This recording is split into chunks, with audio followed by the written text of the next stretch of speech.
शौनक जी ने पूछा, सूत जी, यह तो आपने बड़े आश्चर्य की बात कही।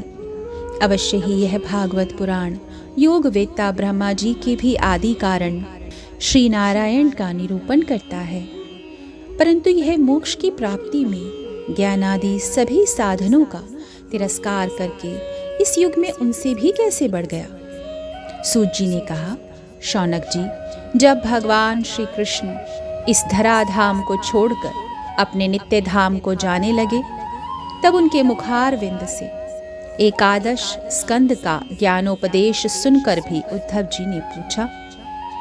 उद्धव जी बोले हैं, गोविंद, अब आप तो अपने भक्तों का कार्य करके परम धाम को पधारना चाहते हैं, किंतु मेरे मन में एक बड़ी चिंता है, उसे सुनकर आप मुझे शांत कीजिए। अब घोर कलिकाल आया ही समझिए, इसलिए संसार में फिर अनेकों दुष्ट प्रकट हो जाएंगे।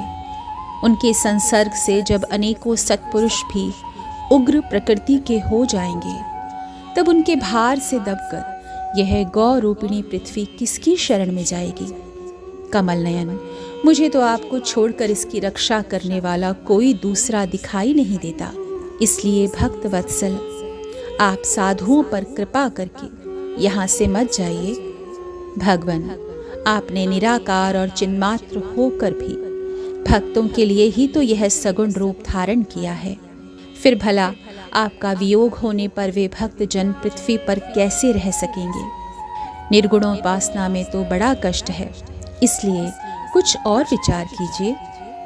प्रभास क्षेत्र में उद्धव जी के ये वचन सुनकर भगवान सोचने लगे कि भक्तों के अवलंब के लिए मुझे क्या व्यवस्था करनी चाहिए। तब भगवान ने अपनी सारी शक्ति भागवत में रख दी।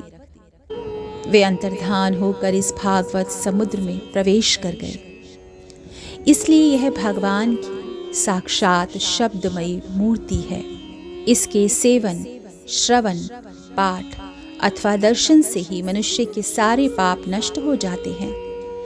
इसी से इसका सप्ताह श्रवण सबसे बढ़कर माना गया है, और कलयुग में तो अन्य सब साधनों को छोड़कर यही प्रधान धर्म बतलाया गया है। कलिकाल में यही ऐसा धर्म है जो दुख, दरिद्रता, दुर्भाग्य और पापों की सफाई कर देता है तथा काम, क्रोध आदि शत्रुओं पर विजय दिलाता है। अन्यथा भगवान की इस माया से पीछा छुड़ाना देवताओं के लिए भी कठिन है। मनुष्य तो इसे छोड़ ही कैसे सकते हैं। अतः इससे छूटने के लिए भी सप्ताह श्रवण का विधान किया गया है। जिस समय सनकादि मुनीश्वर इस प्रकार सप्ताह श्रवण की महिमा का बखान कर रहे थे, उस सभा में एक बड़ा आश्चर्य हुआ। उसे मैं तुम्हें बतलाता हूँ, सुनो। वहां तरुणावस्था को प्राप्त हुए अपने दोनों पुत्रों को साथ लिए विशुद्ध प्रेम रूपा भक्ति बार बार श्री कृष्ण गोविंद हरे मुरारी, हे नाथ नारायण वासुदेव आदि नामों का, भगवन नामों का उच्चारण करती हुई अकस्मात प्रकट हो गई। सभी सदस्यों ने देखा कि परम सुंदरी भक्ति रानी भागवत के अर्थों का आभूषण पहने वहां पधारी। मुनियों की उस सभा में सभी यह तर्क वितर्क करने लगे कि ये यहाँ कैसे आईं, कैसे प्रविष्ट हुईं। तब सनकादि ने कहा, ये भक्ति देवी हैं, अभी अभी कथा के अर्थ से निकली हैं। उनके ये वचन सुनकर भक्ति ने अपने पुत्रों समेत अत्यंत विनम्र होकर सनत कुमार जी से कहा। भक्ति रानी बोली, मैं कलयुग में नष्ट प्राय हो गई थी। आपने कथामृत से सींचकर मुझे फिर पुष्ट कर दिया है। अब आप यह बतलाइए कि मैं कहाँ रहूं। यह सुनकर सनकादि ने उनसे कहा, तुम भक्तों को भगवान का स्वरूप प्रदान करने वाली, अनन्य प्रेम का संपादन करने वाली और संसार रोग को निर्मूल करने वाली हो।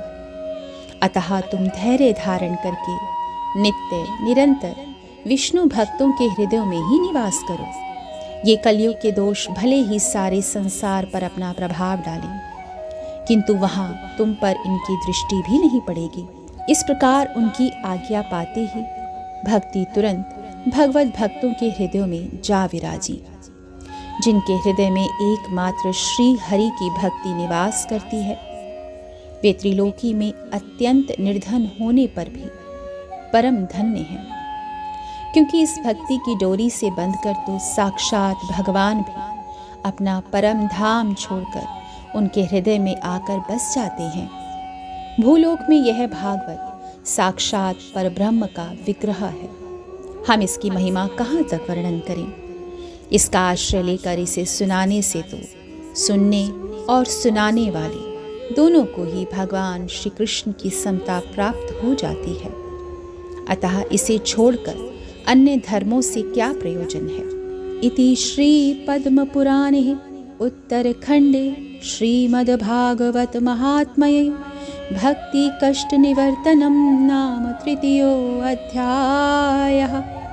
हरे कृष्ण कृष्ण कृष्ण हरे हरे, हरे राम श्री राम राम हरे हरे, श्री राम राम हरे हरे।